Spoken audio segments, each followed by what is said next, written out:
Everyone, welcome to the meeting of Monday, March the 9th. GGC, call this meeting to session. All right, we call this meeting to order and acknowledgement of the traditional land treaties. This meeting of the government committee, General Government Committee, is being held in hybrid meeting form with a virtual and in-person participation by members of the public, staff, and council. This meeting is also being live streamed and may be viewed online at ajax.ca/live. A friendly reminder to all participants to please use the microphone at all times for the benefit of those participating in the council chambers and jointly remotely. I now call this meeting to order. We're going to do the land acknowledgement, and before I do, I would just like to say, in a recent meeting, it was brought to the attention that sometimes the land acknowledgement is read quickly and without purpose or meaning. And I'd like to just say that I had brought up an example of my colleague, Councillor Lisa Bauer, when that was said. And I'd like to point out, because she sits to the right of me, how wonderful and how respectful she has always been when the land acknowledgement is read, and how she always takes that time to just sit and reflect, as do all my council colleagues. And this is why the land acknowledgement means so much to the members of this council. So, as we start in, we would like to begin this meeting by acknowledging that the land on which we gather is situated within the traditional and treaty territories of the Mississaugas. More specifically, the Mississaugas of the Scugog Island First Nations, signatories of the Gunshot Treaty of 1788 and the Williamson Treaties of 1923. This land is and will continue to be home to the Indigenous peoples. Let us acknowledge the mistakes and traumas of the past through authenticity and support truth and reconciliation. Let us engage and celebrate Indigenous communities by being leaders of action in acknowledging the United Nations declarations on the rights of Indigenous peoples and the Truth and Reconciliation Commission's recommendations towards truth and reconciliation. Let us keep these principles close as we continue towards truth and reconciliation, and as we move forward with kindness and respect as a community. Are there any disclosures of pecuniary interest? Seeing none. Adoption of the minutes from 3.1 regular meeting, February 9th, 2026. I'm going to go in order, and I'm going to ask Regional Councillor Crawford if you would like to move this. Yes. We have a mover, and if we could have a vote, please.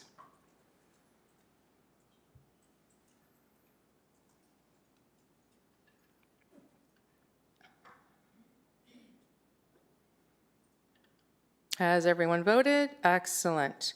That has passed. We're now moving into the consent agenda portion of the meeting, and we're going to start with 4.1, which is business engagement and support strategies, year one.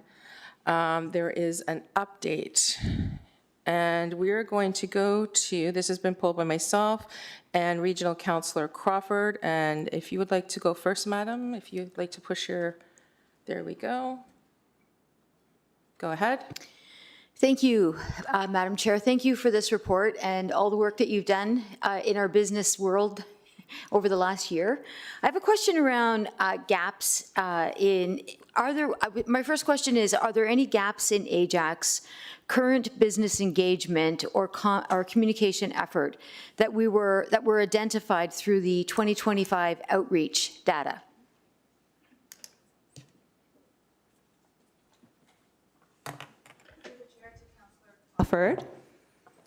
So early on, we have recognized that most of our businesses are not receiving our communications through the same format, such as social media, e-blast, newsletter, emails, or even personal visitation, because sometimes the manager or the owner is not in when we're going there. So that's why last year, we have made extreme effort to hit every single form of communication. So once we visit a business and we haven't spoken to the owner, then we personally make a phone call afterwards. Or if we send an email and we haven't heard or we haven't gotten a response, a follow-up response or a follow-up email is sent. So we are keeping track of that and working really hard to close those gaps. Is it difficult to find the owners? It takes a few tries, but once you're persistent and you keep calling and calling, then we tend to get the owners or the managers, or at least the ones who are able to make decisions. How is the business licensing initiative going? And how many people have signed up?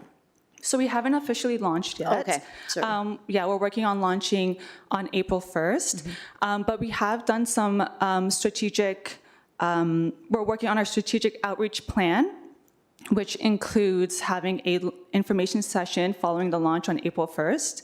We have already started building awareness through word of mouth at past events that we're at, as well as creating a flyer that has preliminary information on it.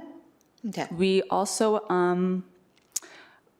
will be including it in the mayor's address speech at the Board of Trade event on March 24th, and we'll be working through our usual communication methods, such as social media, email, newsletter, all that, to really build awareness and to promote registration. Okay, good.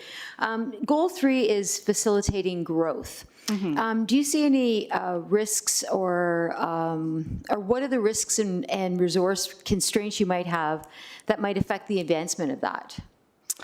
Some of the risks, right now I haven't identified any of the risks. We have a plan that really focuses on building growth through tourism aspects. And under tourism, there falls so many different sectors such as sports tourism, film, business, our restaurant sectors that we really have just been working on the positives and building the growth through tourism in that way. So I haven't, or me and my team, we have not identified any risks just yet. Okay. Have you ever, and I have no idea how you would do this, but do we ever track businesses that either downsize or end up closing and try to find out, what the cause was, how we could have supported, to better our support to businesses too? Have we done that? Yes, so we are keeping a list, and through our communications, we are asking those questions. So why is it that you are either closing or relocating? Some of the main concerns were the tariffs challenges last year. And we tried our best to support those businesses that have unfortunately closed or relocate through advocacy work, as well as providing regional services. And we are keeping track of that and using that for future data tracking as well in how we implement and approach our business community. Thank you. Thanks, Mina. Thank you. Thank you, Regional Councillor Crawford. We will now go to Councillor Lisa Bauer. Go ahead. Thank you, Chair Henry, and thank you for your kind words at the beginning of the meeting. I appreciate that. And I'm sorry that I actually forgot to email both Ms. Lutfi and the Chair that I had questions on this agenda item, so I do apologize. No worries. So thank you for this report. It's excellent. It's so full of some great information, and it's very positive, so I'm really excited about that.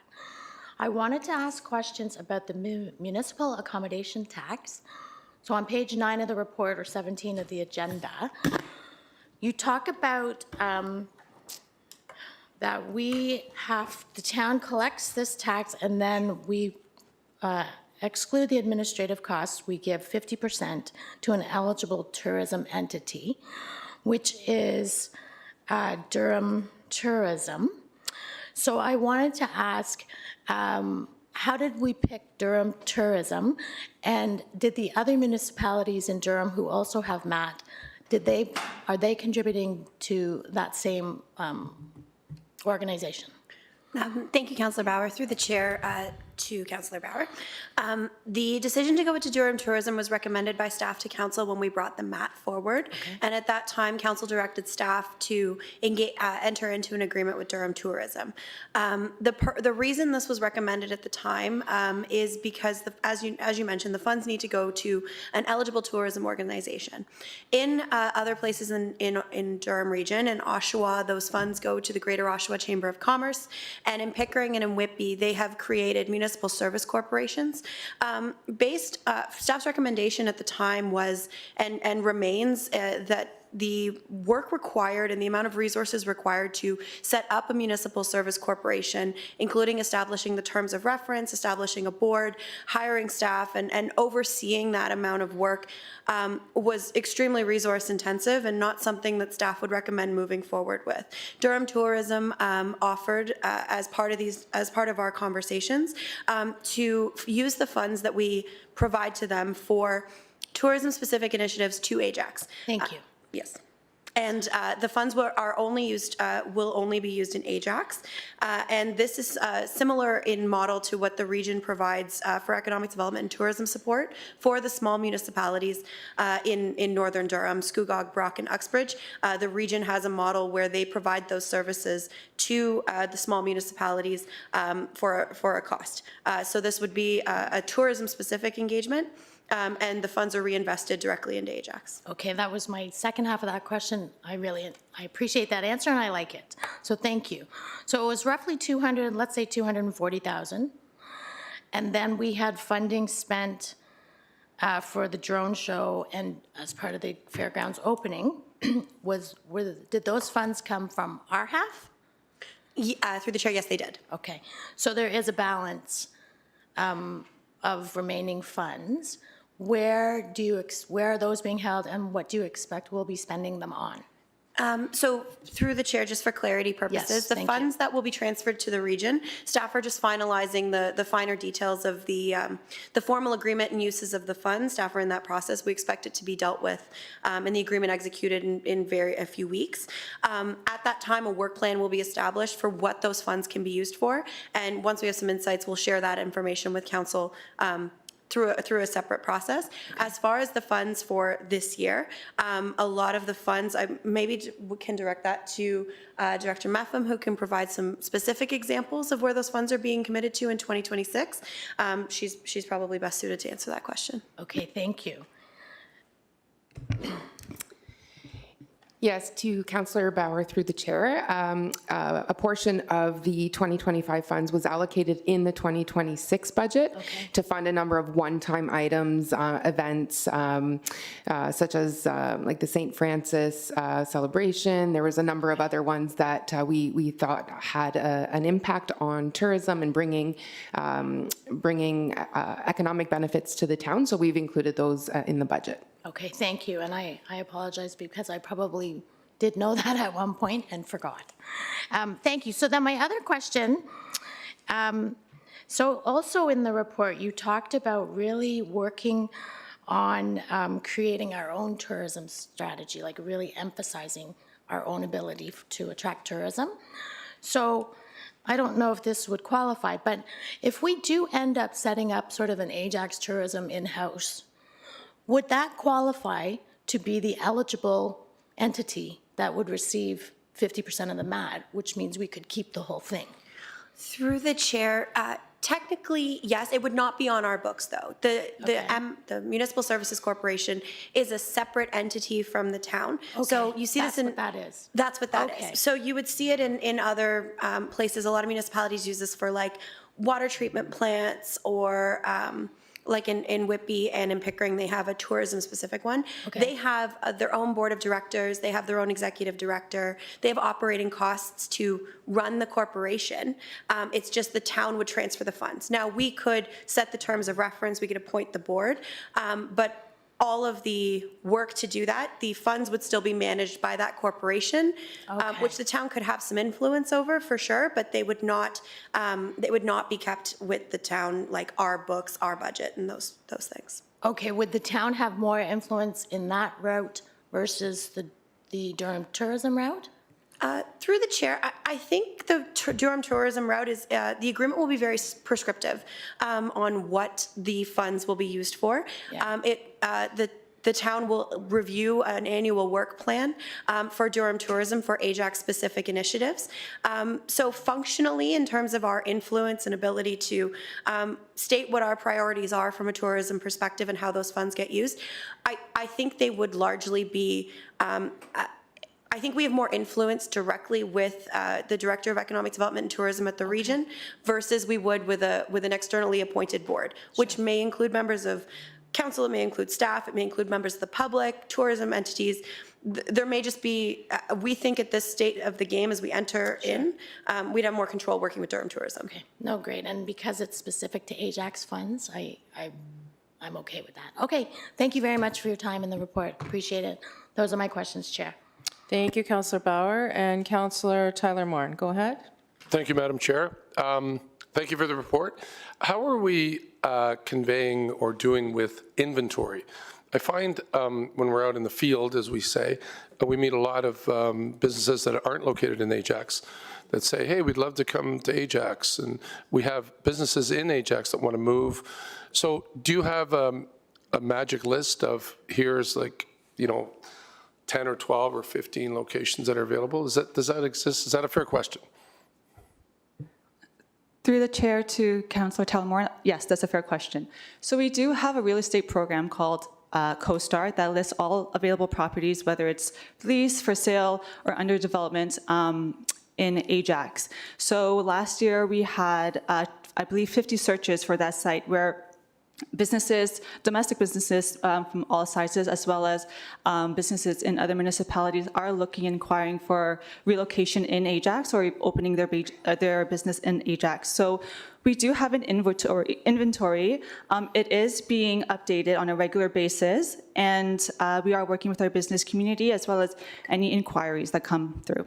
Perfect. That's Through the chair to Councillor Tyler Moore, and just to enhance what Mina has mentioned, staff are currently working with GIS on a tool for site selection focused on aggregating the information that exists on CoStar, other commercial realty sites with our demographics data, some of our zoning information. So we're looking at providing a one-stop shop. It will be on our website where prospective businesses, either those that are here that are looking to relocate or those from outside, will be able to go to one page on our website and click through and find appropriate listings, what they're zoned for, approximate square footage, just to further build on that. even better. And when will that, do you think, come to fruition, be available publicly? Right now, it's GIS is finalizing some of the final details, but we're hoping that before the summer, we'll be in a position to share that information publicly. Great, look forward to getting that information. And it just gets asked a lot at events. Okay, thank you so much. Perfect answers. Thank you. And Mayor Collier, since you joined us, did you want to speak to this at all in any way? Okay, excellent. I just want to make sure before I go ahead. So thank you for your questions. And I had a few questions for myself. Can staff speak to the measurable economic outcomes tied to the engagements mentioned in the report activities beyond the impressions of attendance? Could you speak to that? Through the chair to the chair? Just through the Through me to me, yes. Sorry, just to clarify, are you speaking about like the revenue collected or just the tangible? More the tangible, like how are we tracking whether these engagements mentioned in the report translate into business retention, expansion, or investment? To the chair, so this is an exercise that we are consistently improving upon. So one of the areas, as you mentioned, is attendance, satisfaction. We now hold a number of post-event and post-activation surveys for those that participate to get their feedback in real time after they've attended one of our events. In terms of measuring the impacts of the plan on business retention and expansion, sort of as a practice, our last business retention and expansion plan was, I think, completed in 2022 or 2023. The best practices around that are every 5 years. The study is revisited and recompleted, and at that point, we have a sort of a benchmark right now, and in 5 years, or I guess now 3 years' time, staff would be looking to complete another business retention and expansion plan where that would provide the type of in-depth quantitative information that you're speaking about. Excellent, thank you. And I want to ask something around, and if it's not available now, maybe, the same answer would apply. How is the strategies mentioned in the report supporting businesses owned by women, newcomers, racialized residents, and people with disabilities? Was there any information given back on that? Through the chair, sorry, can you repeat the last part of your question? Sorry, supporting businesses owned by women, newcomers, racialized residents, and people with disabilities. Is there any feedback in the information gathering process through the report, the events that you had that would have access to that kind of data? Did you gather that kind of data? So through the chair, so through our past initiatives, I'll highlight the International Women's Day as well as the food guide. The International Women's Day was a women-led event through our planning committee as well as all of the vendors. So we specifically had that in mind. And we also had the racialized aspect of it as well, where we had different caterings, different speakers from different backgrounds as well. So we wanted to include that representation in our event, as well as in our culinary guide. Diversity was a crucial part in the planning of it, and no business was left out. So we did our best to really try to incorporate all of our women-owned businesses, as well as tap into the diversity that Ajax has to offer. And I'll just let Cass speak to us. Thank you. Excuse me.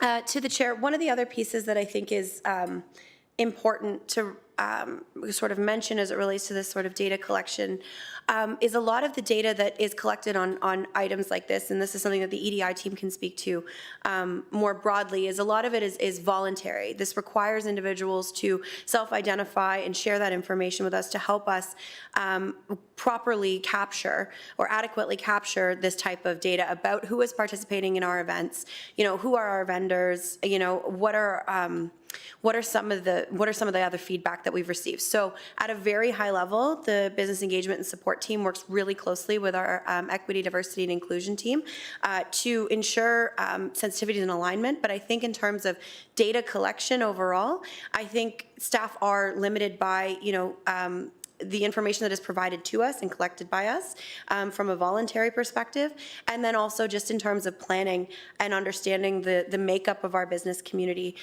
We're limited only by the census data that is collected by the federal government, which, as you know, is every 6 years, or 4 years, and then is how that actually is broken down. The data available to us is quite limited beyond what we collect ourselves from voluntary sources. Understood. And you mentioned the, and I know what was in the report, the, what was it called, the restaurant guide? Yes. And it's my understanding that, well, I don't want to say what my understanding is. Are we updating the restaurant guide regularly? And if not, how often? What does that look like? Through the chair, at the current moment, we have no plan to update the restaurant guide throughout the entire artwork of it. I do encourage businesses to register for our business directory, so when we do plan to update it, all of the business information is already provided, and we're able to just easily pull, and then from there, just contact the business owner just to make sure that information on the site is up to date. But when we do decide to update the guide, then we just currently don't have plans to at the moment. And the guide is something we charge for now, correct? Yes, it could be picked up at any town facility for $5. Okay. So when did you say you're launching the business directory? I know you said soon. Is there a date set or no? Yes, so we have a date for April 1st for the Powered by Ajax Business Registry. April 1st, okay. And will there be a launch to this? Yes, an information session will be is scheduled for April 1st. So promotion of it hasn't been launched yet, but we are working on those details. Okay, thank you for that. I just want to see if there's any other questions. One question about the MAT tax that was mentioned earlier that was discussed, and I know that was in the report. If the MAT tax was held in-house and for whatever that structure looked like, could that funding be used for something like parking for the Ajax Fairgrounds? Could it be used in that way, or something like a cricket field? Could it be used for those things? It's for tourism, right? To bring tourism to Ajax? To the chair, I just want to be clear that the use, we would never be able to keep more than 50% of the costs in-house with our budget that we have full and complete control over. The way the province has set up the municipal accommodation tax is that 50% of it has to be transferred to another entity. Whether that is a municipal service corporation or Durham Tourism or whatever that, we can provide guidance and outline things in an agreement of high level what things can be used for. But in terms of having complete 100% control over the funds, that's not the purpose of the program. On the 50% that we retain, council approved a policy for the municipal accommodation tax of what it can be used for. The uses are very broad, but again, as with all funding sources in the town, there's a number of competing priorities on how those funds are spent. So one last follow-up question. For the portion of it that goes to, what was the organization currently right now with Durham, you said? Durham Tourism. Durham Tourism. Could you reach out to them? I'm not asking you to, I'm just hypothetically. Could you reach out to them and say, we want a dome in Ajax, can we work on a partnership for that? Can that be done? Currently under the structure? To the chair, one of the pieces that we speak to with the agreement is related to strategic priorities of council in the town. So in alignment with that, in theory, however, I would say that the cost of some of these major infrastructure that exceed the millions of dollars, then the short term, I think as Ms. Leffey mentioned in her report, we're looking at a few $100,000 a year that is retained by the town. So in terms of a large scale infrastructure capital project, I think that would probably not be one of the recommended uses that staff would bring forward, but. No worries, I'm not Yeah. gonna ask for that. I used a hypothetical I wouldn't ask for, just as a hypothetical. Don't panic, I'm not gonna ask for that, I promise. I just wanted to know if it could be done under the structure. Not a problem, not a problem. Okay, thank you so much. Those are my questions, and we're going to move on. Oh, we need to move this. So, actually, I'm going to go in order. Councillor Dyes, would you like to move this? Excellent. We'll put Councillor Dyes on there. And if we could open the voting, please. Thank you. And we're going to go on to 4.2, and that passed, right? Yes, that passed. We're going to move on to 4.2, and Regional Councillor Crawford, go ahead. Thank you, Madam Chair. I have a number of questions, so if I go over my 5 minutes, I'll come back. So the strat plan, well done on all the completed items. It seems like, I don't know, my memory is not as good as it used to be, so I'm going to ask a few questions. 4.1 under the neighborhood programs, it says ongoing. What is ongoing? What are we trying to accomplish, and why haven't we? Through the chair, ongoing is a term that's used in many strategic plans to show the priority of the ask or the action for the entire term. So it just means it's not something that we've fully accomplished, it's fully baked, it's fully completed. It's something that routinely figures into our programming on an annual basis. So for instance, if it's a high level action like arts and cultural entertainment or pop-ups, like it's not something that we might say is completely completed because we might have in-year ask. It's something that we always consider when we're doing our programming and our events that pop up and tie in. So that's what ongoing means. So that's ongoing for all of this? Like you have no plans? It's just going to be ongoing until forever? Or? So if we believe that there's significant accomplishments achieved throughout the term, it would complete itself by your next report, year 4. So I'm to assume that we're working on it then? Oh yes, that's what I mean. It's an annual practice. Okay. The traffic and intersection data collection, can I assume that is the speed boards? Through the chair, I'm going to need some support of my colleagues as well, so I'll let them pop in when they need to. Through the chair to Councillor Crawford, what one was it specifically? It's specifically, it's 4.2, it's under 4.2. Yep. It says traffic and intersection data collection. I don't remember talking about it at the strategic plan myself, but it's in here, so I'm just wondering if that is the speed board program that we have initiated. Traffic and intersection data collection. I don't see that Through one. the chair, I'm just going to give my colleague a little bit of a hint. Mr. Romanowski, I think it's talking about the daily data collection that you do on certain streets annually and that you report back to council on. And Yeah, what that's a page conti- number is that on? If I we think could it's have that? 4. Page 4? Oh, yeah, it's 4.2, under 4.2. Thank you. Yeah, page 4. Page Okay, 29 I don't of have the the agenda? specific report in front of me, just the action item. But yes, this is related to our ongoing traffic data collection that we do on a routine basis So that throughout the would be, town. that's speed boards and all your spring counts and your fall counts, that's all under All the there? consultant work, we send it out, we get the data, all that info that we get back through all of our routine intersection and traffic and road segment assessments. Thanks. I didn't see it as I guess it's a strategic plan. The parking feasibility,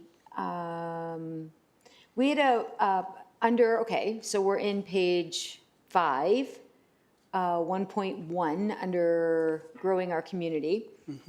Residential parking permit feasibility study is completed, correct? Through the chair to That's what Councillor it says. Crawford, we brought forward the potential feasibility for doing that study, which helped inform council, and that was put in the budget and then put out to a later date Right. within the budget cycle. So the townwide parking master plan, is that what the feasibility fed into? Exactly, So, but it's unfunded. currently. What was moved out of the budget then? Just the project itself, the parking master plan study, that was moved out by Mr. Mayor through the mayor's budget. But it had a number for it. It was budgeted, it had a dollar figure to We it, did correct? present a dollar through the chair to Councillor Crawford. We did present a high-level estimate of how much we thought it would cost. That's when we brought back a report, probably a few years ago now, that was outlining all the different ad hoc waterfront parking, temporary parking, on-street parking, the call-in process. We provided a consolidated report that said that the best way to deal with this is through a parking master plan, master parking, whatever you want to call it, master Townwide, parking plan yeah, for the townwide, town. yeah. And that was put into the budget cycle for consideration, And then moved. and then it was moved out through that process. But it's still in the budget, correct? It's still in the budget forecast. Right. For With the dollar consideration. figure on it. It might have a dollar figure attached to it, but we'd have to renew it and update that dollar Okay. figure as we bring that forward through the next budget cycle. Fair enough. I'm just wondering, like when it says unfunded, I'm just curious because I know I saw a dollar figure for it. So that's all I'm asking about. Annandale Trail reconstruction, where is that? Why, what are we waiting for on that? And where are we in the process? Through the chair to Regional Councillor Crawford, the process is currently in the design process. It has been awarded. It is with our consultant, and it's something that we should be finalizing from a design perspective this year. Perfect, thank you. Duffin Creek Water Plant pollution, do we know when the pipes will be twinned? And what would be our strategy on that as part of our strategic plan, I guess, in here? Do we have any update on that? Through the chair to Councillor Crawford, they actually have been working on that, doing a lot of the in-water work. That was started last summer. You would have seen the rig that they had out in the lake that was accommodating that work. If you're down at the waterfront, is quite obvious. We don't have a status update on it, but we definitely can reach out to the group and provide you with that I'm only information. asking because it's on this report, so that's all. It's ongoing. Road optimization, completed. What did we do? What did we optimize? And who did we give it to? I apologize for not getting these to you, but I literally worked the entire weekend, so I apologize. Through the chair, is your reference to road rationalization? So those conversations have taken place with the region. The principal discussion around road rationalization Right, relates Roslyn Road relates versus to- Westney Road, Correct. blah, blah, blah. At this point in time, we've laid out the expectations in terms of what it would take to facilitate that transfer. At this point in time, there's no discussion or dialogue because of the work that's required in our sort of on Westney Road. That work needs to take place before we consider the transfer of Roslyn Road. We're not within a 5-year timeframe in terms of what's in the region's forecast as it relates to Westney Road.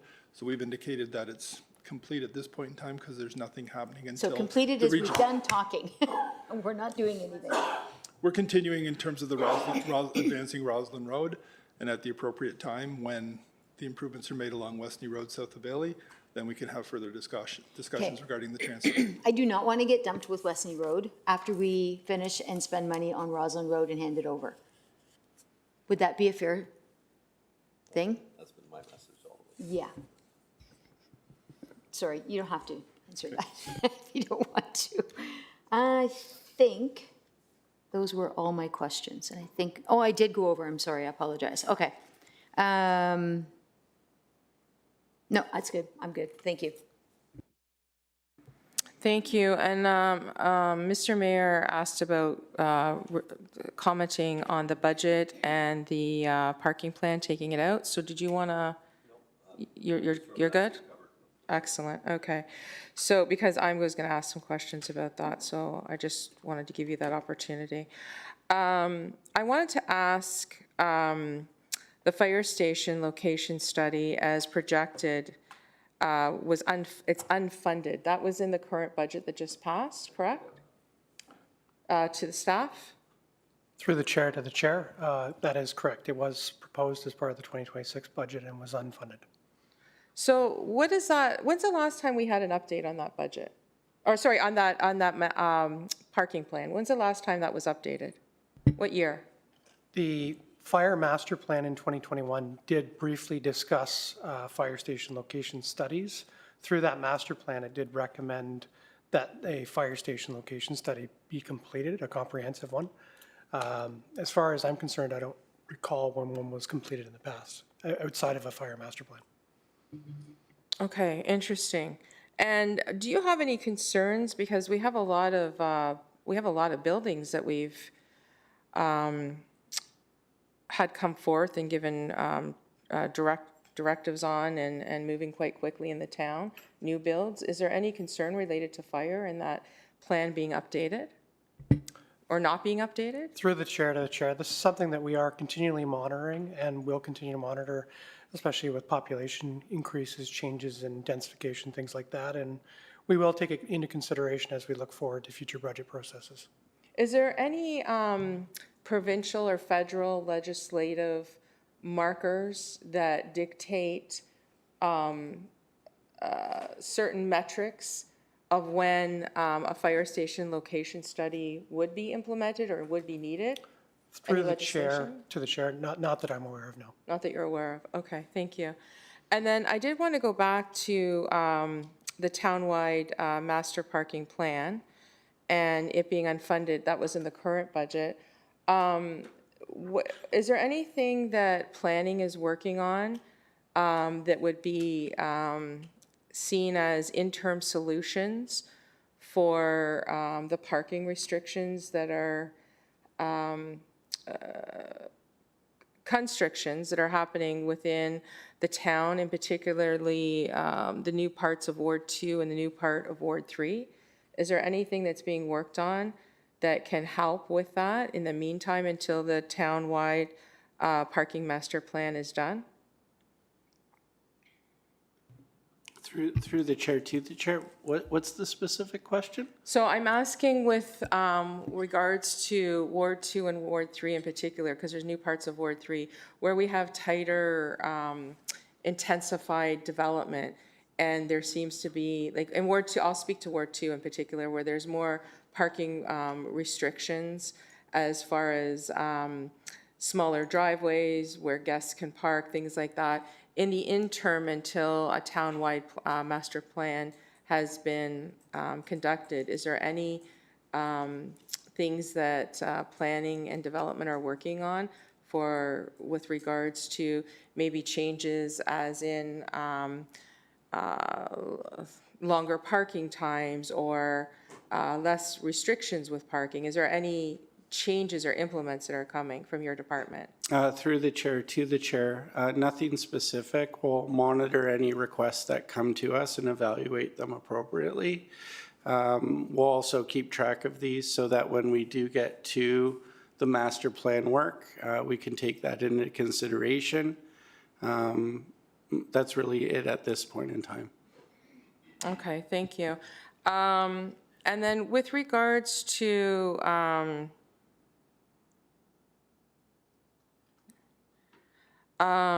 resource alignment, are there current staffing and budget resource sufficient to complete the remaining strategic action by 2026? Is there anything that still needs to be done for the strategic action plan? I noticed that in the report, some things in the report. Through the chair, are you talking about what's not completed, or are you talking about the resources that's required to complete some of these tasks? If it's the latter, we are sufficient to complete this plan, and we're moving forward. Like any plan, we want to accomplish 100%, but in previous terms, councils have reached 90, 96. It's about gauging the completion rate of some of these projects. But right now, we are fully resourced, and what we need to complete this term. Thank you. Sorry, I'm having trouble hearing, so sorry. Could you repeat that last part? I had trouble hearing some. So there won't be any recommendations. The last budget was the 2026 budget, and the resources requested were the resources required to complete the term. Okay, thank you. And with regards to the report itself, is the report, it's operational, not procedural, correct? Through the chair, it's action-oriented, yes. So the goal for the next term is to fully make this digital and have progress updates for the public to be able to follow along as we move forward. The technology is there now, and we've seen some successful applications produced by our technology and innovation team that we do want to take advantage of in the next term. And does the report introduce any new communication protocols, service channels, or intake systems? I think one of the, you mean for moving forward or an action currently within the strategic plan? Either or. So, within the report. Through the chair, there was an action item around introduction of and a review of our communication practices and protocols. That was completed by communications and engagement and reported to council, I believe, in the second year. So I have that report, and I can reshare it with you and council. And then moving forward, we do want, like as I mentioned, to make this a digital application, and hopefully we can add some measurements and some ways of objectively quantifying the actions that are presented here. So the report that you speak of, was this a report that was from a staff lens, or was it in communication with a council lens? It was communication review of digital and traditional communication tools, and that was done through communication and engagement. But sorry, I don't think that answers my question. Was there a staff focus on that, or was there also council input by that? You said it was strictly staff? Sorry, I think I'm talking to a specific action within the strategic plan. I was to review our communication practices, like our digital mediums and our traditional mediums. Like that review was completed, and that was done through communications. And I believe that there was some surveying and consultation efforts made through that process. But the surveillance and consultation process was not done through a council lens, correct? It was staff communicating, a staff lens for customer service? Through the chair, I'd have to discuss this with my colleague. I don't know the specific steps that we're undertaking to get to the final report that was done and presented to council. So you would have seen this report. Yeah, so that's what my questions were on. So you know what, I'm gonna leave my questions for now, and then if I have further questions, I'll ask it at the council meeting. I'll leave it from now till then. Is that fair? Okay, thank you. So I do apologize. There is more questions. We're coming back around. Councillor Rob Tyler Moore, go ahead. Thank you, Madam Chair. 3.4, construction of new parks and public spaces, through you to staff, specifically park retrofits. Thank you for the report and for all the work that's been done. Great to see and to convey to our residents. Park retrofits, St. Catharines of Siena Park, Lord Elgin Park, Exeter Park, specifically St. Catharines Park. Do we have a finish date-ish on that, please? Regarding, sorry, through the chair to Councillor Tyler Morin, the bulk of that project for St. Catharines of Siena has been complete. It'll be fully complete in the spring of 2026. Thank you so much.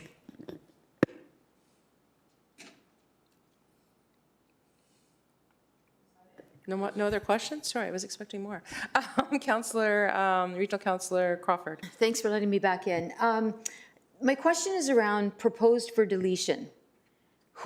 Is that because they're not approved in budget, or who makes a decision that something is not going to be done? Like specifically, climate response plan, extreme weather service alert process. Kind of seems important, but that's just me.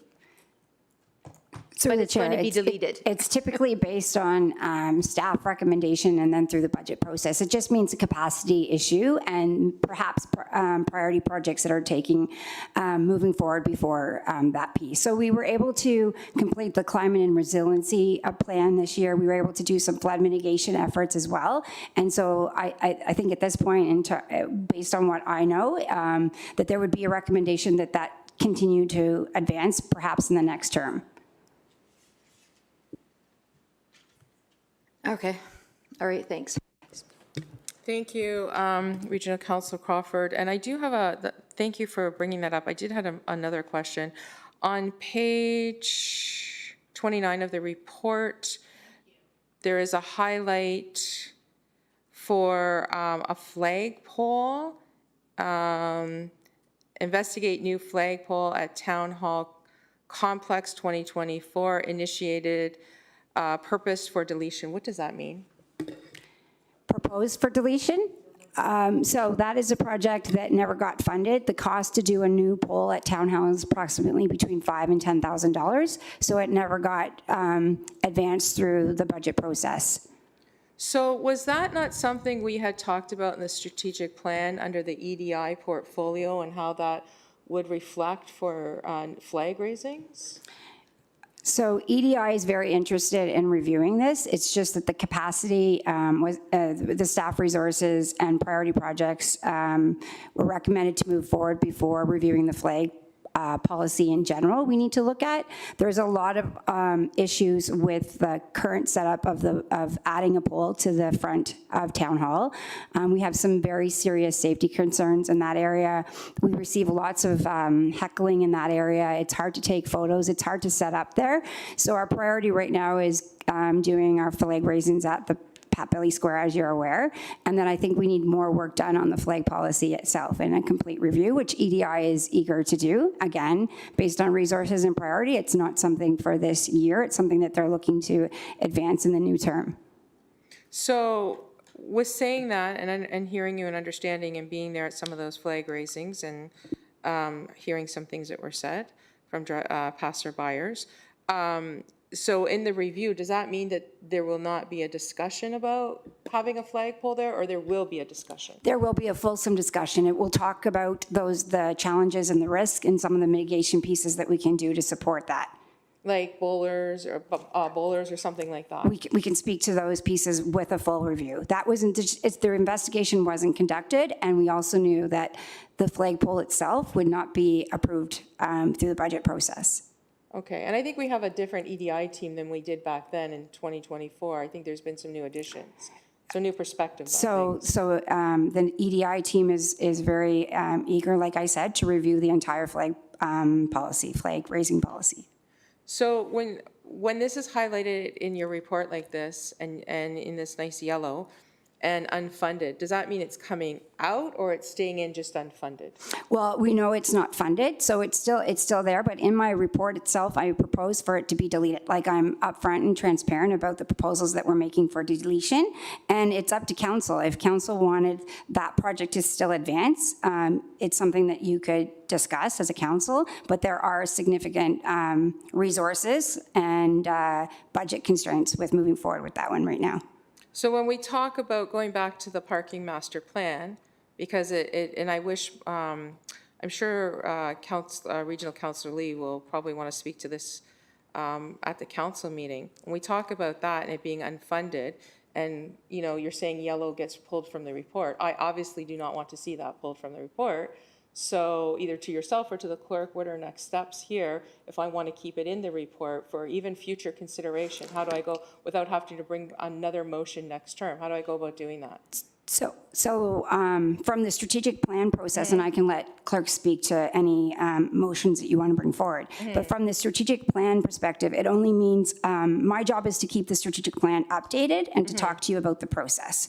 And so at the end of the day, I want to make sure that the actions are relevant and that they're in place and that they're happening. At this point in the term, this plan is not moving forward. So it's proposed for deletion. So at the end of the term, we're able to quantify exactly how many actions are there and how much are moving forward. So it's a fluid process. The action plan is being developed. None of these projects go off. Like, just because it's unfunded doesn't mean that staff will not propose for the project to come forward in a subsequent budget year. A requirement or a need. And then we go through a completely new strategic plan process at the beginning of the new term, where the new council will identify their priorities for the next 4 years again to move forward. So this plan is a base, but then for the new term, but the new council will have an ability to sit down through focus sessions to discuss what their priorities are for the next term. Understood. I'd like to see it stay in here, and I'm going to ask the clerks about this because we brought it forth at the beginning of the term, Councillor Lee and I, and we had a vote on this. It passed at this council. We brought it forth to be funded. Again, it passed by this entire council, and now we're at a stage where it's unfunded and we're removing it. It remains a priority for Ward 2, so what's the next step? Claire? So to you, Madam Chair, at this Yes. point, I would recommend that you receive today's report for information. Our director has confirmed that there would be a list of deleted items included in the final report to council on the strategic plan, so it will be listed there as a deleted item that was not completed during this term. And then next term of council may bring forward this as part of their new strategic plan. At this point, there isn't a motion that's in order to bring forward to include it in the budget, as that would have been an amendment during the budget process that we had last year. Okay, all right. And I see Councillor Bauer wants back in. I'm going to give you that time. My apologies, Chair, my question. There is no, has it been answered? Oh, okay, all right. Thank you. So that was item, where am I? 4.2. So we're going to vote on this. I get what you're saying, but, you know, I got to vote no to accept it because it's in there and it just doesn't sit right with me. So Councillor Tyler Morin, you want to move this one? Thank you. If we can open the vote, please.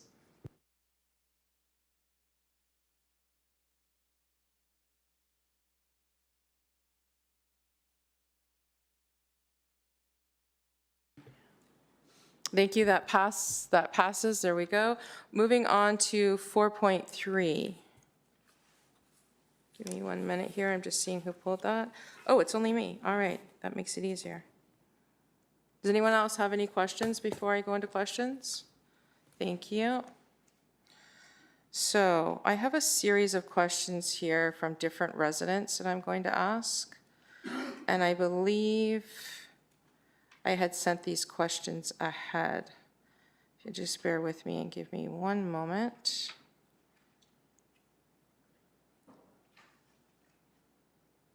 No, I am wrong, actually. This one has been answered. This is the remuneration. I do apologize. This one was answered, the question that I had, so we just need to open up for a vote. Councillor Bauer, do you want to move ahead with moving this? Excellent. Thank you.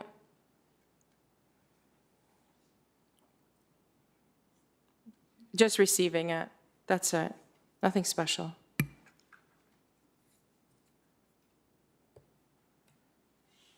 And that passes. And we're moving on to 4.4, which was pulled by myself and Regional Councillor Crawford. Councillor Crawford, if you want to go before me. Go ahead. Thank you. Through you, I guess, to our Director of Finance, arrears have obviously gone up. Would you know the breakdown between residential and retail or commercial? Through the chair to Regional Councillor Crawford, our software system right now, it's not an easy calculation, and I don't even know if it can actually break it down to that level. Arrears do tally up from year to year as well, so it would be, I would have to discuss with my colleagues to determine if that's something that could even be done. I would like to know that at some point, if you don't mind. I'd like to know how that breakdown works with arrears. Vacant homes. We don't have a vacant tax, right? We have a vacant house tax or home tax. No, we don't. So does it just sit, or do they pay tax? Through the chair, I would have to find out more information on that and get back to you. And I've just received confirmation that our software cannot do the breakdown of the arrears between different property classes. So you don't even know vacant then? You just know we don't get tax? So they, for the vacant tax, they do pay tax on the full property, even if it is vacant. Oh, they do? Okay, Yeah. so whoever owns it, even if there's nobody in it. Okay, that's good. I was curious because I've got a house that's been vacant for like 6 years in my walking route. I was curious if they were actually paying taxes on that one. Do we have a process after we haven't received taxes from a home where we put on like a tax arrear certificate on the house? Yeah, so the process begins after taxes have become uncollected for about 2 to 3 years. We do send a notice to the resident or to the property owner asking if they could contact the town and come up with a payment plan. If that still doesn't come to fruition and there's no payment of tax, then we contact the mortgage companies and we will register the property for tax sale. And when that happens, we get paid first, right? That's correct. Right, okay. And I know the answer to this, but I want you to explain it. So when, let's say I decide I'm not paying my taxes anymore, does that mean we just don't get my taxes? Who do we have to pay legislatively? So the town does collect taxes on behalf of the Region of Durham and the school board, and we do pay them their entire portion, even if we don't collect the payments. And the province? And the province, And yes. the province. So legislatively, if we don't get a dime from me for the whole year, we're still paying that portion of that tax to the region and to the province. And the only thing that we don't get is the 33% to the town. That is correct. So it's coming out of our budget. Okay, I just wanted to make sure that that was on record. And I think that's it. Thank you. Thank you. Next, we have Councillor Rob Tyler-Moore. Go ahead. Thank you, Madam Chair. Through you to Ms. Meffam. You answered Regional Councillor Crawford's question on residential. You may have answered it as well on business.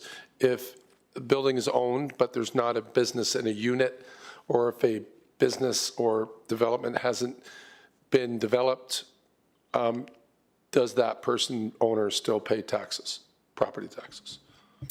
Through the chair to Councillor Tyler-Morin, that would depend on how the property is assessed. So if there is assessed value on that property, they would pay a share of the tax, yes. They would pay taxes based on their property value. Okay. On their assessed value, I should say. Okay. I'll send you an email with specific addresses that I'm curious to see. But anyways, okay, thank you for that answer. Those are my questions. Thank you. Any further questions? Seeing none, okay. This is the one I have questions from a few residents, so I'm going to go through them, and If they've already been answered, we'll skip and we'll see where we get here. So I had emailed these already to the acting director of finance, just so I catch no one off guard here. Point of order. Sure, what's your point of order? I'd like to ask the clerk, you know, there's constituency work, when you get questions from residents. Oh, it's not on. Can you turn this on? Sure. When a counselor gets questions from residents and submits them to staff for answers, bringing them on the floor, what is our policy to say about that, please? Well, it's During on the the floor regular- regarding a meeting, asking and the I clerk. just Thank you, got Chair. them. Am I not allowed to ask questions? To you, Madam Chair. So a counselor can bring forward questions that they receive from constituents within their time allotted during today's council or committee meetings and ask those of staff. But it is a best practice of us to provide those questions to staff ahead of time. And if we do receive those answers ahead of time, they're not typically repeated on the floor. Okay, Thank you. we all get an email on Friday, basically asking for questions to staff. But if the constituent doesn't email me, how do I ask them? Thank you. So, and I did email them so that she was not caught off guard. Thank you. So just some clarifications. With regards to reporting periods used for collection, statistics in reporting and the report. Could you speak to that? It was for, sorry, can staff clarify the reporting period used for the collection statistics in this report? To the chair, the reporting period is from January 1st to December 31st, 2025. And is that consistent with every report like this? Through the chair, the last few reports have been reported using the same reporting periods, but it did come to my attention that in the past we were reporting on alternate periods, not necessarily as of year end. We did notice that, and going forward, we will be reporting on a fiscal year basis going forward. Thank you. That's helpful information, actually. Thank you. Data method. When the report lists collection statistics as of a particular date, can staff explain exactly what time period those figures represent? Could you please clarify what section of the report you're referring to? This is within the report itself, like just a generalized question.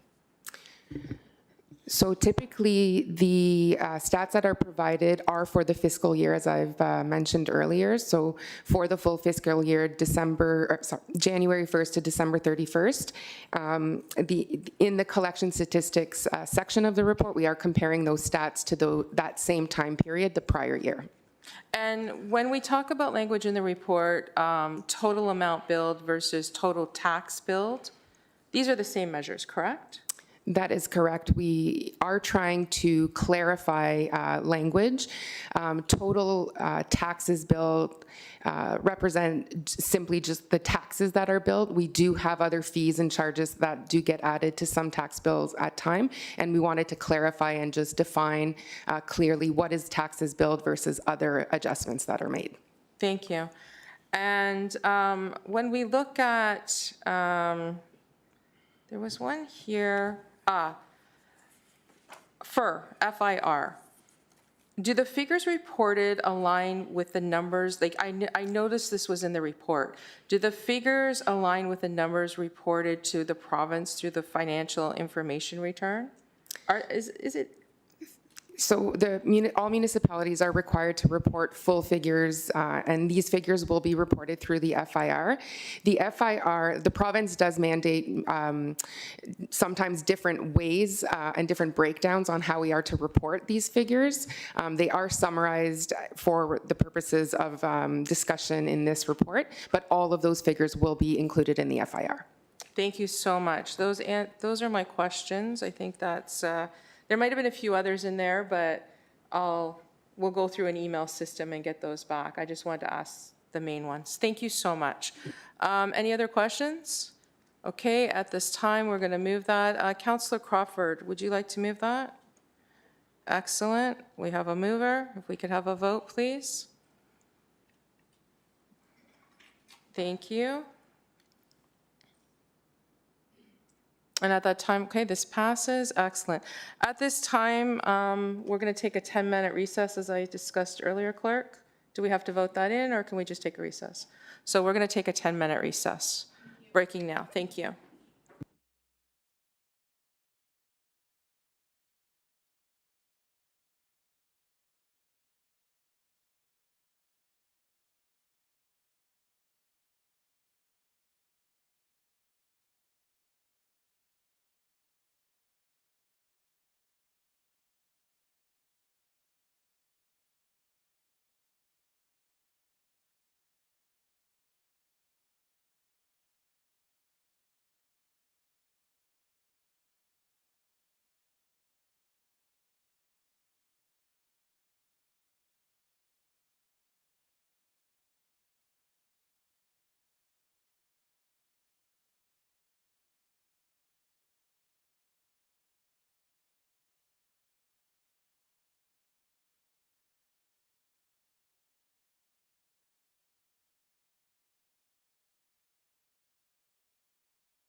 We're moving on to 4.5. Excellent.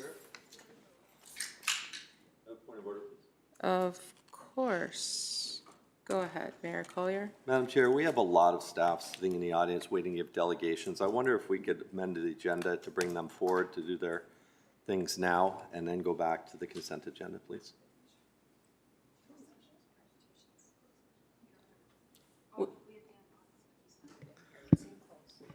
Madam Clerk?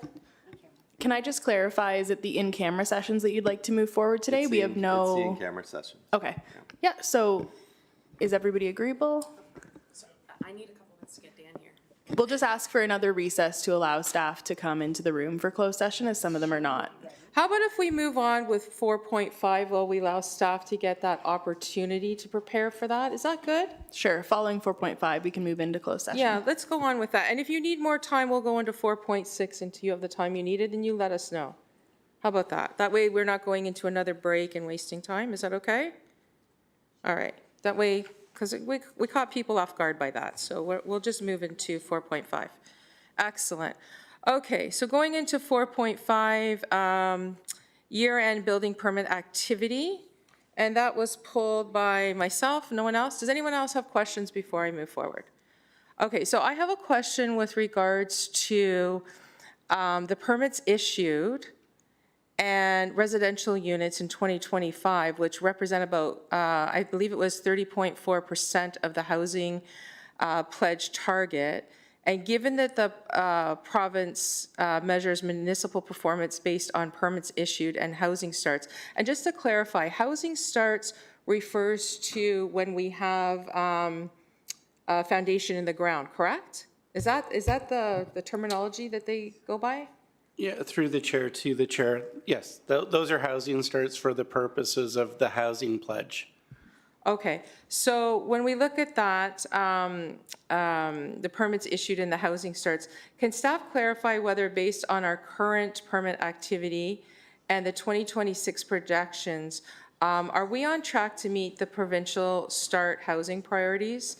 And if not, what specific barriers are preventing us from meeting those expectations? Ask me the first question again, please. So the first question was, given that the province measures municipal performance based on permits issued and housing starts, can staff clarify whether, based on our current permit activity and the 2026 projections, are we on track to meet the provincial start housing priorities? I don't know if we have that through the chair to the chair. I don't know if we have that exact number yet as to what our projections are. We'll go through our projections as part of the budget process for future years. Right now, what this is showing, this is the residential. So this isn't just housing starts. This is also alterations, additions, demolitions, sunrooms, decks, other minor residentials. So we haven't really parsed it out in that way. This is not a report of housing starts related to the provincial requirements. This is just building statistics for the town of Ajax compared between 2024 and 2025. So if you had any questions specific to this chart, I'd be more than happy to answer any questions on that. No, it was in the whole of the housing starts itself. So- Right. Okay, thank you. That was my only question. Any other questions? No? Okay, so we need a mover. Councillor Dies, would you like, Councillor Dies, would you like to move it? I'm just going to go in order. It's just easier. Sorry, I forgot you were doing it. Yeah, okay. So Councillor Dies, you'll move it and we'll have a vote, please. Thank you.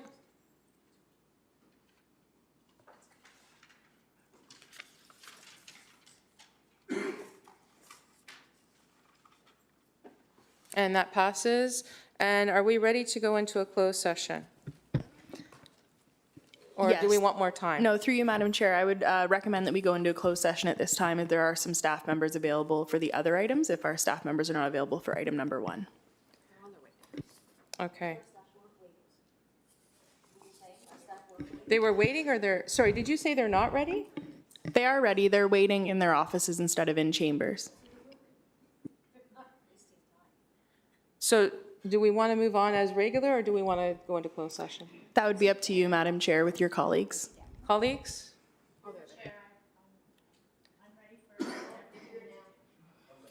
Ready? Okay, we'll move into a closed session. So,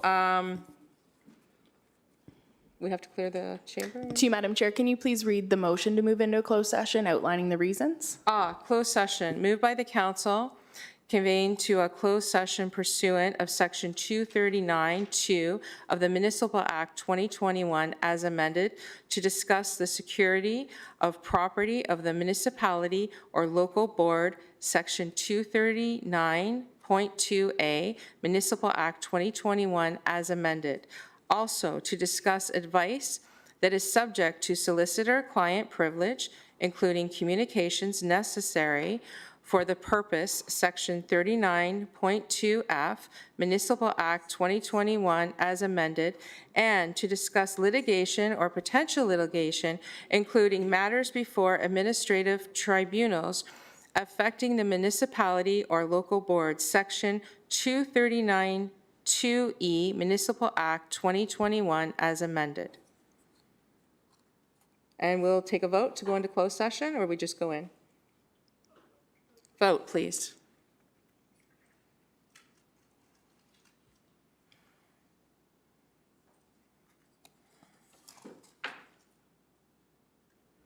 And that passes.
We have nothing to ratify from our open session, correct, Madam Clerk?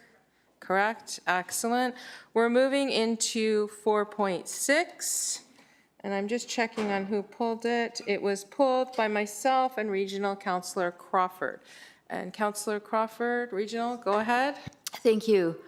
My question on this one is, this is the money that was given to us by the government to replace the ASE cameras, correct? And so we cannot use this money in any other area except for where the camera, or community safety zones, or where the cameras were, correct? I know that the police did some, they didn't check every single location, but I believe they were even asked by the province to go out and do speed checks on the areas once the cameras were removed. Can anyone confirm or deny that? I believe that is what happened. I can confirm that through the Road Watch program that the local councillors sit on. That was a discussion, and there was some DRPS. They asked us to provide the list from where the ASA machines were located, and then they did a follow-up that we heard about in the meeting, and they had gone out to see what was going on. And I think it might have been the previous, I don't know who's the traffic guy now, but the guy that was previously there said that when he went out to do his checks, he was giving out 60% more tickets from those locations than the cameras ever did. Correct. So That's they the were information we received significantly, back. so the cameras were working, and everyone is back. Shockingly, that has happened. I want to confirm that the location of Seeger and Williamson, that is on Seeger, not Williamson. Is that correct? That's correct. It's on Sager, Seeger, in front of the schools, which is a Nottingham. community safety zone. right. Correct. Okay, thank you. That's, I wanted to know, is there any way of getting police numbers on when they were doing those speed checks in the areas that we had cameras?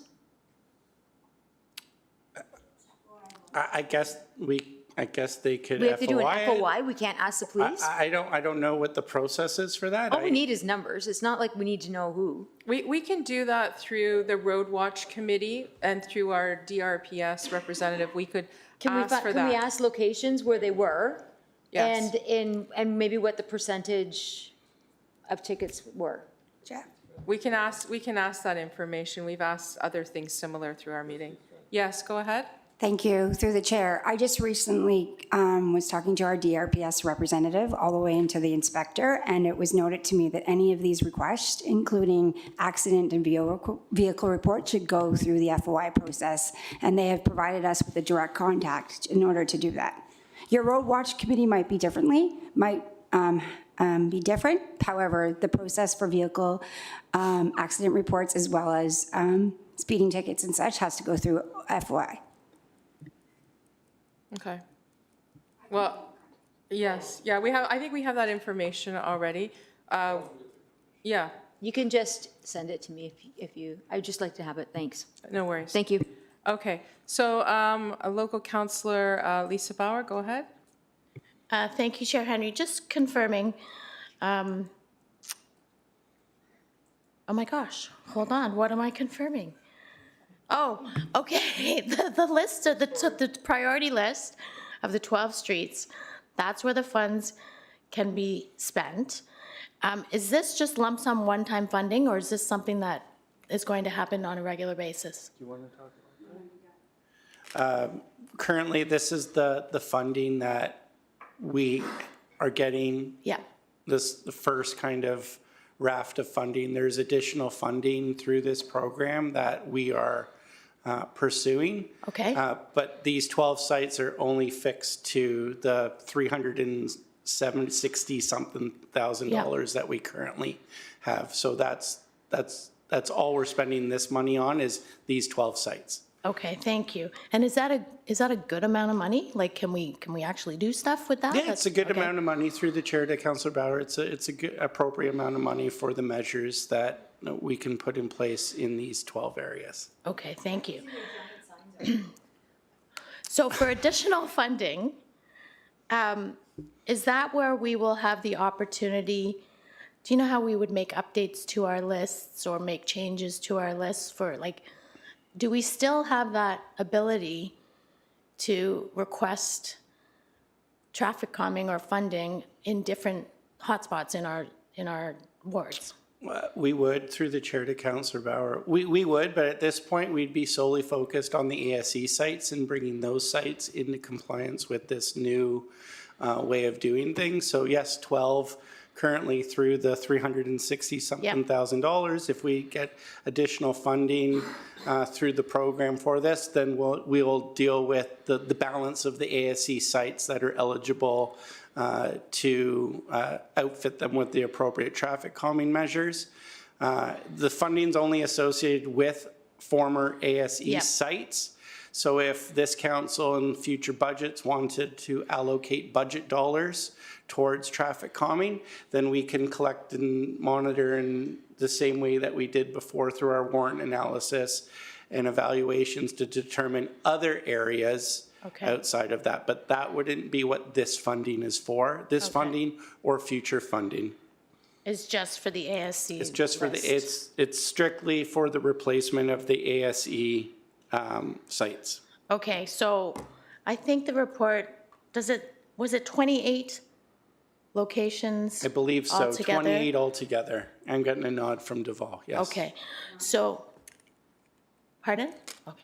So the additional funds will go, let's say we set up these 12 priorities, and the additional funding could go for numbers 13 to 28. Correct. There's a few exceptions where, like Harwood Avenue or Church Street, because of the classification of road, I remember. we couldn't put traffic calming or speed humps or other types of things there because the nature of the road is transportation, traffic, goods movement, transit, etc.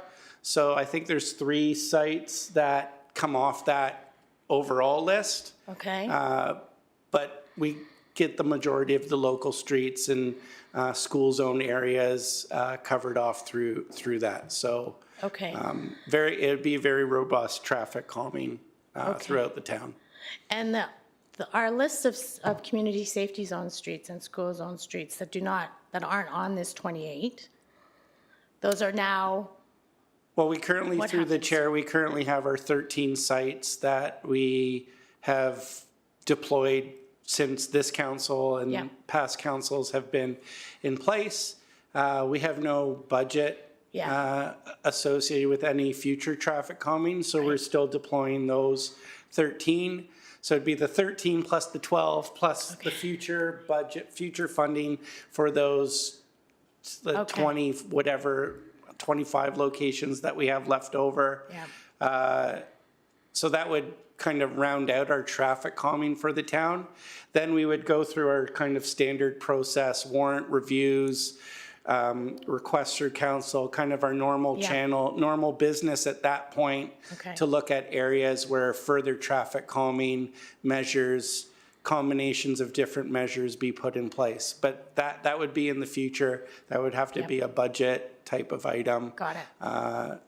And then we go from there. Okay. Okay, thank you very much. Those were my questions, Chair. Thank you. Mayor Collier, go ahead. Thank you. Just to it looks, okay, so, excuse me if I missed it, but time frame. They've allocated the entire amount of the $365,000 to the 12 lots. To go through all the detailed design, everything else, what's the time frame for that?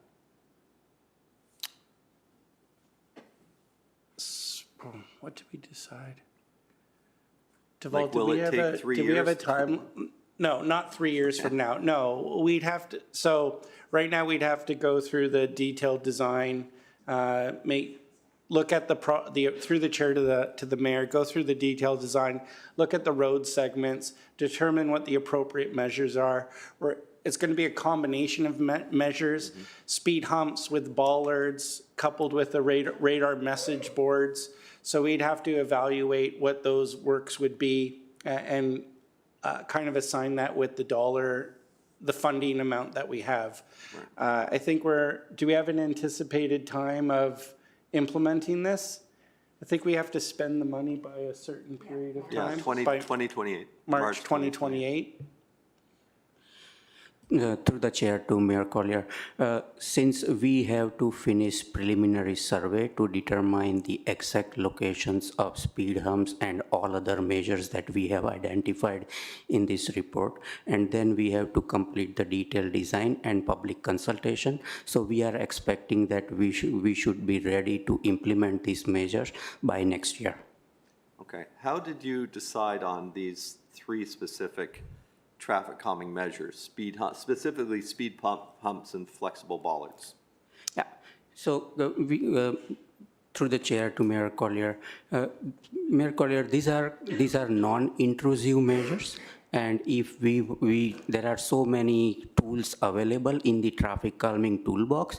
However, given the funding that is available and to include highest number of streets, we decided to have these non-intrusive measures without having, because intrusive measures require a lot of work, including it is budget extend, like it requires more budget, it requires a lot of changes, like geometrical changes to the roads, whereas these measures are very easy to implement, and it is based on my experience, I would say speed humps have capacity to reduce the speeds by 8 to 12 kilometers per hour on streets. This is what this research I have done in the town of Whitby as well, and we have these measures in place on 2 streets. One is Sims Drive and the another one is Warner Drive. So it works well, and so within the budget we were able to figure out that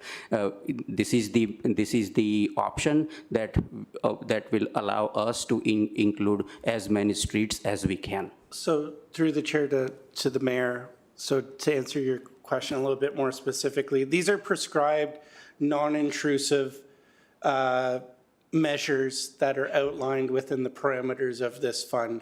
What Deval's talking about, intrusive measures, would be curb cuts or bump outs like Old Harwood north of McGill, Kerrison, up to the bend, where we actually physically realigned the curbs and bumped them out. That, probably doing one project on its own would take up the $300,000 just because of the curb work. So we went with the non-intrusive measures, which are outlined, prescribed within the funding. So flexible bollards, speed humps, radar message boards. I think we also had the speed cushions, but those aren't the best measures. Speed humps would be the better measures. Speed cushions are the ones on Clements, kind of between Harwood and Monarch. People just drive right over those at like full speed. If you have a full-size vehicle, those aren't doing anything. Jeff, what are, you don't need a full-size vehicle, what are speed humps? Because I was thinking we were talking about those where you cut the pavement and put in that concrete kind of thing. Speed humps would, and then you put a bollard yes. on each side. So that would be what was implemented on Range Road in Pickering Beach.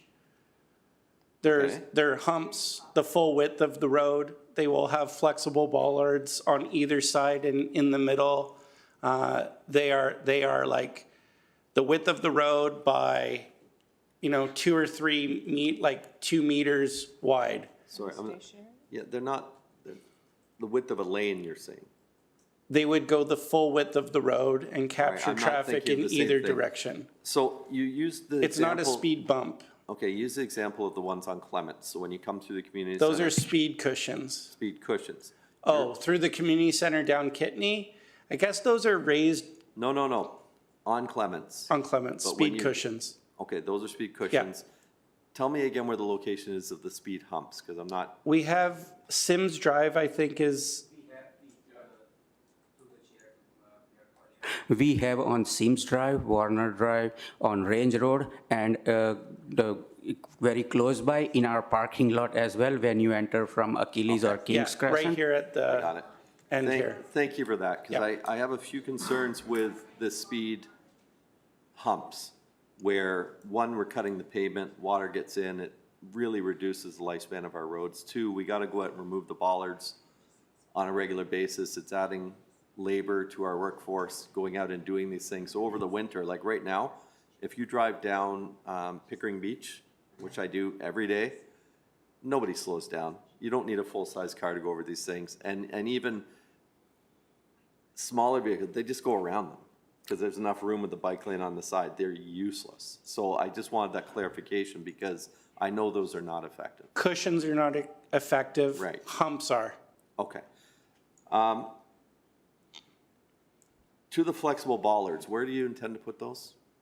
Because again, I would not want something that staff had to be going out and taking out in the fall and putting back in the spring that is only effective part of the year. They'd work hand in hand with speed humps and other measures.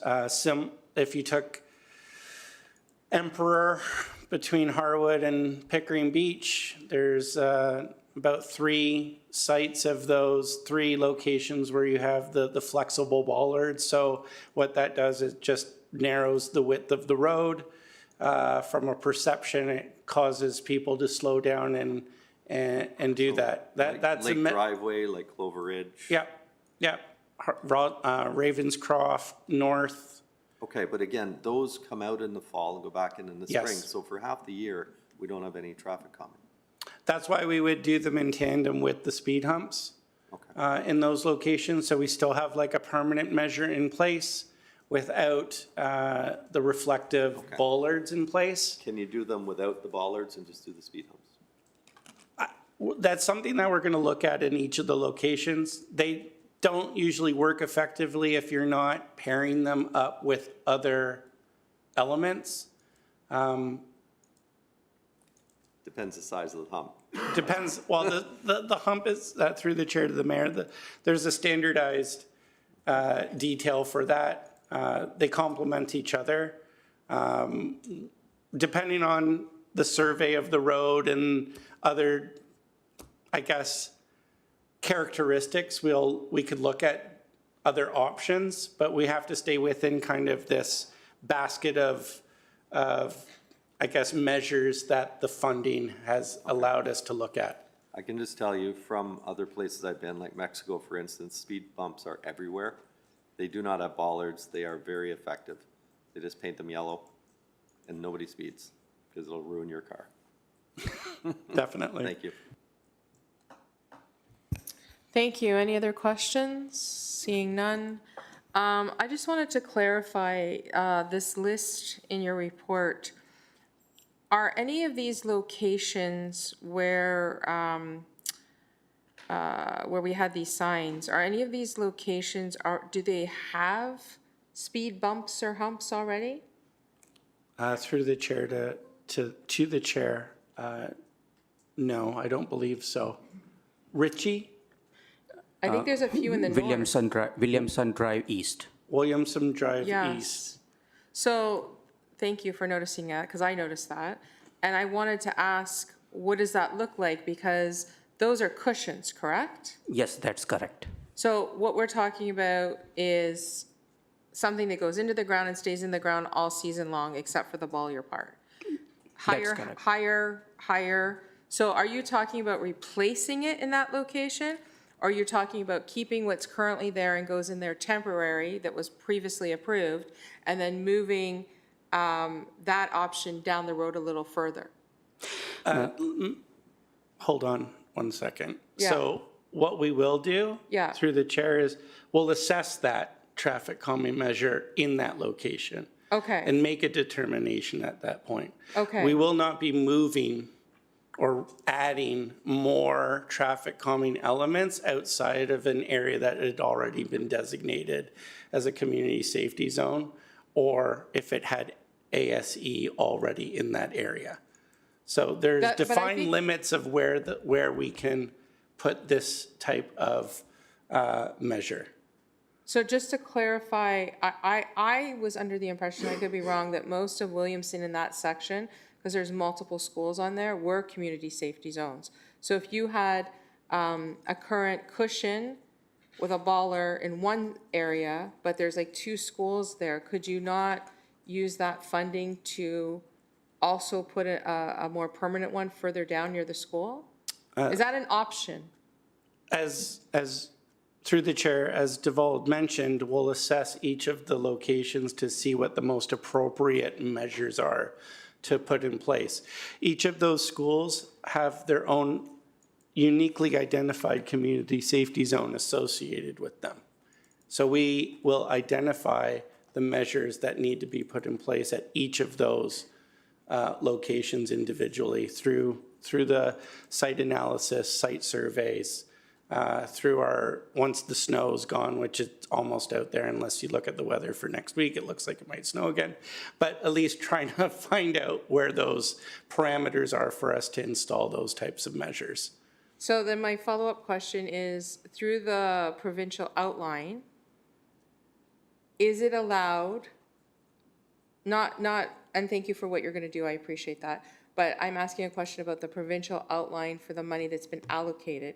Is it allowed that, let's say you had a speed board on pole A, is it allowed that you are allowed to move this speed bump if you felt it was no longer needed there or within the same road perimeter? Is it allowed to be moved down the street in the same road perimeter? Or are you within, you have to be within so many meters or feet of where the speed board was originally located? Are those restrictions within the provincial outline for the guidance in which we receive the funding? Through the chair, to the chair, I would say that the parameters for the installation of future traffic calming measures would be within the limits of the community safety zone. Okay, and the reason I'm asking this question is, you know, potential notice of motion for advocacy to have a broader spectrum of where it could be used on the same space in the same road allowance. So does that need to be an advocacy piece to the province, or is it allowed is what I'm getting at? Through the chair, to the chair, I think what the province has dictated or mandated through this fund is that these funds are supposed to be used to implement measures within areas where ASE cameras were already located, which are defined by community safety zones. And if you've driven through a community safety zone, you'll know that it says you are now entering community safety zone, and now you are leaving a community safety zone. So the infrastructure that is funded through this program has to occur between those 2 points. Point A and point B of the zone, not the pole in which it was erected on. Correct. Got it. That makes perfect sense, and thank you for that clarification, because local councilors, we're going to get this question when we go to Road Watch, because there are going to be a lot of questions there. And we have, is she MTO representative that sits with us on Road Watch, and all this is going to come up and more. So thank you for that. We needed to have some clarification from your team. Much appreciated. Those are my questions.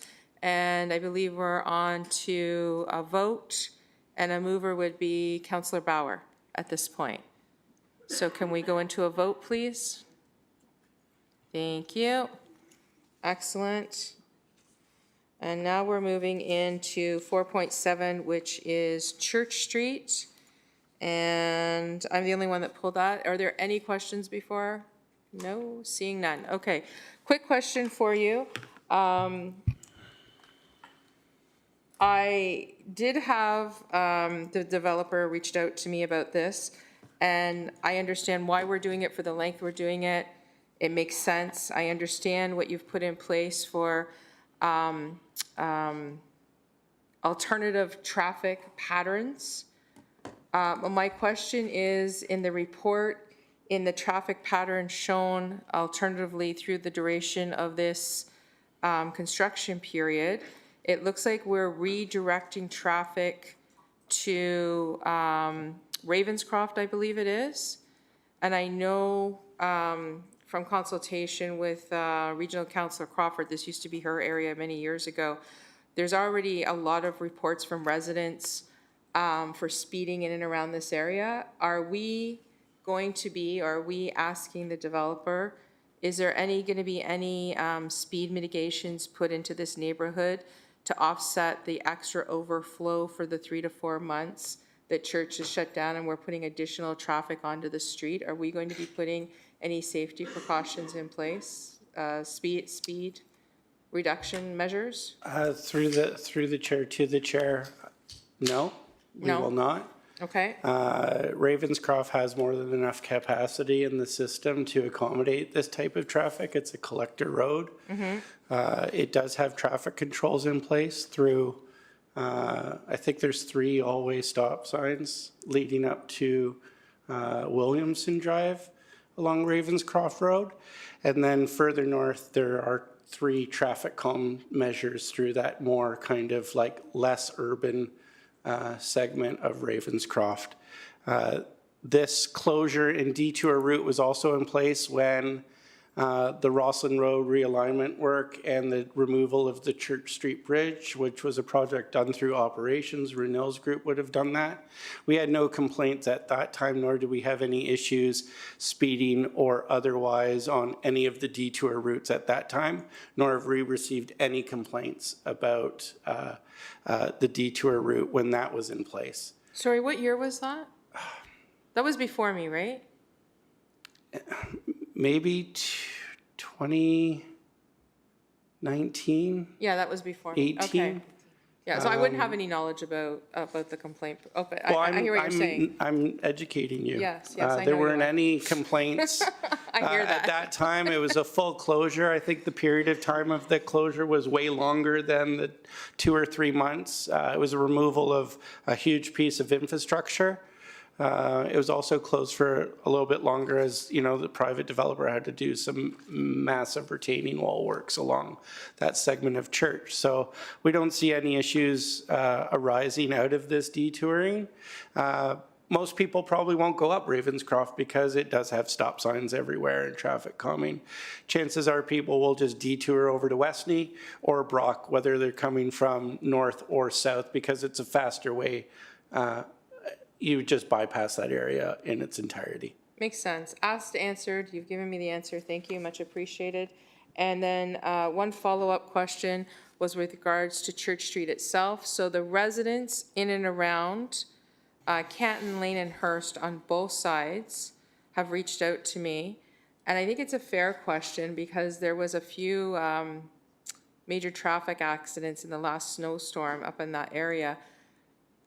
Concern is that that area north of Canton Lane, they feel the road is generally unsafe. That's their statement, not mine. And they want to know if we're going to be making any improvements, because I think there's something in a future budget, but I don't know how far along. And if we'll be doing it at the same time instead of having all this road work done for 4 months, ripping up what needs to be ripped up, placing it back as is versus doing the work that the town might need to do at the same time to save time, money, everything. Is that going to happen, and do we know? I was already turned on. Through the chair to the chair, I believe Church Street is proposed to be redone north of, kind of north of this site. I think it's Clutterbuck Lane, Clutterbuck South. which is the middle Yeah, portion of the Remmer and Workman Circle. Yeah, that's where south. there will be a roundabout there. Yes. And then works further to the north up to Taunton Road. I believe it's in the capital forecast, but I think it's been pushed out. Maybe Dave's just double checking, but I believe it's been pushed out a little bit. Are we looking, are we potentially, now that this work's being done at the same time, instead of ripping up the road twice, have we looked at or considered just doing it, at least that portion of it, the work, while it's being ripped up, doing it the city portion at the same time? Is it something we thought about? Could we think about? It's definitely something that we think about, but sometimes it doesn't always line up that way. So there might be temporary measures that are put in place, or the road in a temporary condition because of the excavation. They'll have to replace the road to a certain standard. And then it'll be part of our capital project to bring on the full reconstruction of that roadway up to Taunton once the capital project budget's approved in the appropriate year. Got it. Okay. I just, you know, like, we hear this a lot from residents. They see us do the work that needs to be done for infrastructure purposes, which totally acceptable. We need it done. But then they're like, okay, but then a year later, you ripped up the same road to improve it. Why didn't you just do it at the same time? And it's not always understood that one was a development portion that was infrastructure and another was our portion that was part of our plan. So I just thought, let's bring it together, that question to you. It's a and- fair question, and I think we'd be more concerned if we just redid the road ourselves, and then they got to dig a big, massive trench and replace it. Like, that would definitely be a bigger concern for the municipality. The road's not in the best shape as it is now. It's not. This might be an improvement after they do the works. At least that stretch that they're doing the work in definitely would be a smoother piece of asphalt than the Yes. balance of the road. I just hate to rip up their work that they've done to replace it with the work we're gonna do. So I'll just leave that with you. I don't wanna put you on the spot and make you commit to something right now. I just wanna bring up that that's a concern that the residents of the area had. Sure. And I mean, we need this done. As I've explained to the residents, I've made sure that the majority of them that I have contact with in both segments of those 3 developments in that area are aware that this is coming. Are we putting out letters to the residents to let them know as well? There'll be a those- full notification of all this work that's taking place well before the road closure occurs to residents. Excellent, okay. I think that's fair. It's got to be done. Okay, thank you. Can we have Regional Councilor Crawford, do you want to move this? Excellent. And can we have a vote, please? Thank you.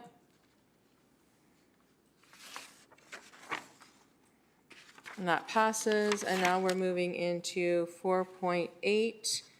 I think, did I pull this? 4.8.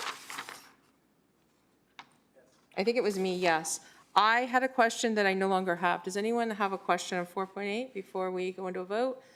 Nope, okay, can we have a vote, and we'll have Councillor Dyes move this one, please?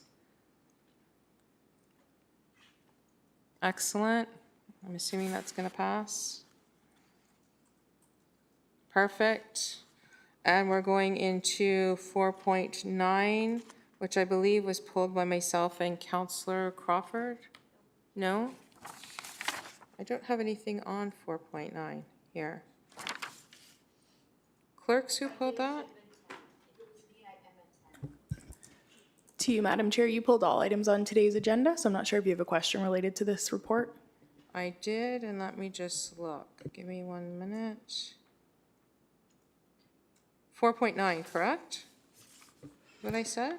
No, 4. Yes, Yeah. so today's report is 2026 municipal elections, Joint Compliance Audit Committee terms of reference. Yes, I do have a question, thank you. Can staff confirm what safeguards are, and you might not be able to, and I think I know the answer, but I'm going to ask. Can staff confirm what safeguards are in place to ensure that the committee decisions remain fully independent from municipal or political influence? It's like more of a generalized question. So to you, Madam Chair, all parts of the election are really built within the pillars of transparency and secrecy and also safety of the electoral process. So the Compliance Audit Committee is no different to everything that we put together for the rest of the election. So I can confirm that as the clerk and as the returning officer for the municipal election, that we will do our best through policies and education and training in terms of reference and procedures, that all of the decisions and meetings of this committee will be held with secrecy and transparency weighed, along with the lack of political interference. Thank you. As someone who's gone through that process myself, I have no complaints, but the question came forward. All right. So we need someone to move this. No questions. Councillor Tyler Moore? Yes? All right. Can we vote, please? Thank you. And then 4.10, Regional Councillor Crawford. Yes, it passed. Excellent. 4.10, Regional Councillor Crawford, go ahead. Thank you. I'm just wondering, is this the strategy that we received an email from Director McClarty around constituent inquiry requests? No, there's no relation to that policy with this strategy. Okay, so they don't coincide at all? No, so this is the customer service strategy that was in 2023, I believe, end of 2023, that guides my team's process and actions for corporate customer service of the corporation. Okay, thank you. All right, well, then that answered my question, and we can move on. So there you go. Councillor Bauer is going to move it. All right. The excitement. Such excitement here. Everyone vote, please.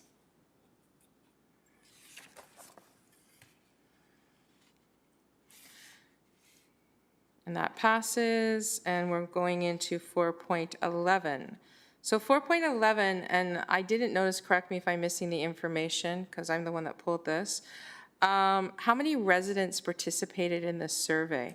It shows the timeline for the survey, but I did not see the amount of residents. To Chair Henry, I'm just scrolling down. It was 400 and some odd folks. 406. 406 residents within, was it a 2-week period? It was roughly 2 weeks, give or take a day. Okay. And we're at the point where we're going to allow this. The feedback has, I don't know if you get this specific. I'm going to ask. I don't think you do. Is it section by wards? I guess there's no way to measure that metrics, correct? We didn't do that analysis or collect that demographic information as part of the question, and I don't know that we can go back and sort the data that way, but what we do know is that 85% of the respondents did indicate they were Ajax residents, and kind of across all questions, somewhere in the range of 75% of respondents supported sort of a more flexible approach to these policies.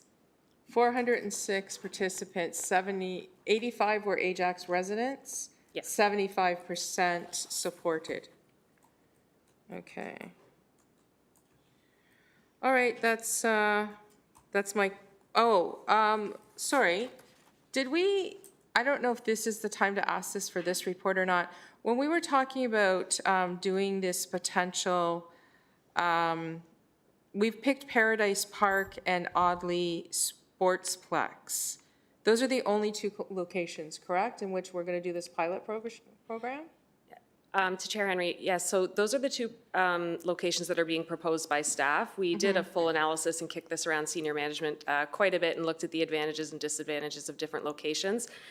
We also mentioned in the report that we received a couple of unsolicited proposals from Durham-based businesses that are interested, and their interest was primarily in Paradise Park. Okay, so nothing at Rotary, nothing with now we have to fence in an area like is over at the Jubilee, I believe it was, nothing like that, correct? In Oshawa, nothing like that where you have to have a fenced in area. Well, we still would have our special occasion permit process for outdoor locations. So at events like Run Ajax, for example, you might see some designated areas that are serving liquor under an SOP. That's a different thing than what we're proposing as part of the pilot, which is more of a perpetual liquor license within a leased space. Oh, okay. I see Councillor Bauer has a question. I might have a further one, but I'm going to go over to her. Go ahead. Thank you, Chair Henry. Thank you for this report. I really appreciate the thoroughness of it and how everything was covered. I like it a lot better than the first time it came around. It gave us more information. So just a question of where in Paradise Park do you expect it'll be? So actually, just last week, late last week, we went and scoped out the area. There are some challenges there. Part of that area is, of course, prone to flooding. There's parts that are owned by the town. There's parts that are owned by TRCA and managed by the town. So there is an area that TRCA has proposed that they would view as ideal. I'm not sure we share that view. We would look at a location that's south of sort of the main trail there, south of the parking lots toward the water to provide for those waterfront views. It is on TRCA land, so there might be some hiccups to work through there, but we thought that was sort of the prime location. It's nice and flat, and I think that would be most desirable to a proponent. But I think one of the things we mentioned in the report is that we really want the expression of interest process to be not super prescriptive and sort of open-ended to sort of allow for that kind of entrepreneurial and creative type of thing that we get from our business community that maybe, with due respect to the public service, we don't always have as bureaucrats. Mm-hmm. So I don't think we're necessarily married to that location, but we definitely have a sense of where it could fit best at Paradise Park. Okay, and is it mentioned in the report, I'm sorry, I forget, the timeline for this? The plan would be to have it in place for the 2026 summer season if we can, Okay. if we get a proposal that's satisfactory. Okay, great. And just my one comment about, I know one of the reasons this area was chosen was because of the access to public washrooms. Yes. I think I don't need to say anything other than we need to stay on top of the usage of those facilities to make sure they are available and monitored. Councillor Bauer, I would just add, yeah, when we were scoping out the location last week, the area that we had in mind is actually not that close to the washroom, so I think there would be a need for some added temporary washroom facilities. That was sort of what we concluded in visiting the site. All right. Okay, thank you. That's it, Chair Henry. Thank you, and I think that makes perfect sense, those questions. And I noticed that Whitby has a similar thing going on, and they have also been using portable-style washrooms for their events. Okay, so that is the end, yes? And we just need to have a motion to adjourn, correct? Clerk? Oh, sorry, to receive it, that would be helpful, yes. And we'll have, you know what, Councillor Bauer, would To you like you, to move Madam that? Chair, Yes. it's not a motion to receive. I just want to ensure that council is aware of what they're voting on. Okay. To approve, sorry, yes. We're approving this, council? Okay. Yeah, Councillor Bauer will move it. It's her ward. If we can have a vote, please. Oh, yeah, the other one's mine, yeah.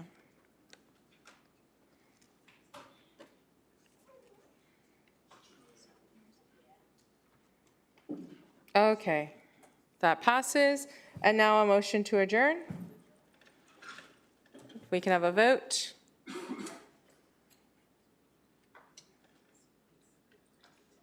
There we go. Excellent. Thank you for your time and patience. This closes out this meeting. Thank you.